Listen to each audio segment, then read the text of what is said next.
Hi hello friends, welcome back to our channel friends talkies. இன்றைக்கி நம்ம சேனலில் என்ன பார்க்க போகிறோம்னா டிஃப்ரெண்ட் வெரைட்டிஸ் ஆஃப் மிளகு எங்கள் வீடை சுற்றி நிற்கிறது தான். இது ஃபஸ்ட்டு வெரைட்டி காந்தாரி மிளகுன்னு சொல்லுவோம். இதை ரொம்ப காரமாக இருக்கும், அதனால தான் காந்தாரி மிளகு. சின்னதாக இருந்தாலும் காரமாக இருக்கும். நெக்ஸ்ட் வெரைட்டி என்னென்னா இதை மோர் மிளகுன்னு சொல்லுவோம். ஏன்னா இது காரம் கம்மியாக இருக்கும்.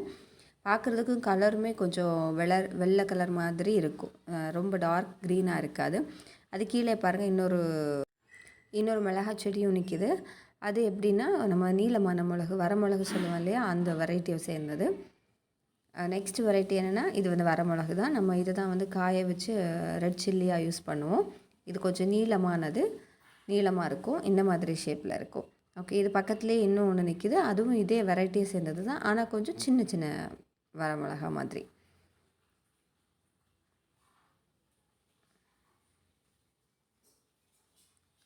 ஓகே, நெக்ஸ்ட் வெரைட்டியும் அதே மாதிரி தான், அதே மிளகாவோடது தான்.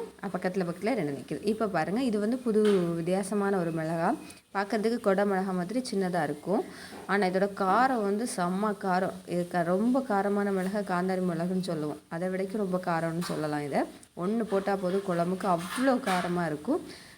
அதை எப்போவுமே எல்லாமே கிளை கீழே தான் தொங்குற மாதிரி இருக்கும். அப்புறம் இது காந்தாரி மிளகுலே பெரிய வெரைட்டி, பெரிய காந்தாரி மிளகா. அடுத்த வெரைட்டி பார்த்திங்கன்னா இதுவும் மோர் மிளகா தான், ஆனால் வந்து தட்டையாக இருக்கும், சின்னதாக இருக்கும், நீளமாக இருக்காது. இதுவுமே ரொம்ப காரம் கம்மியாக தான் இருக்கும்.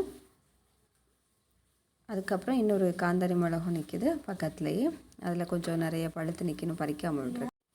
ஓகே ஃப்ரெண்ட்ஸ், தேங்க்யூ ஃபார் வாட்சிங்.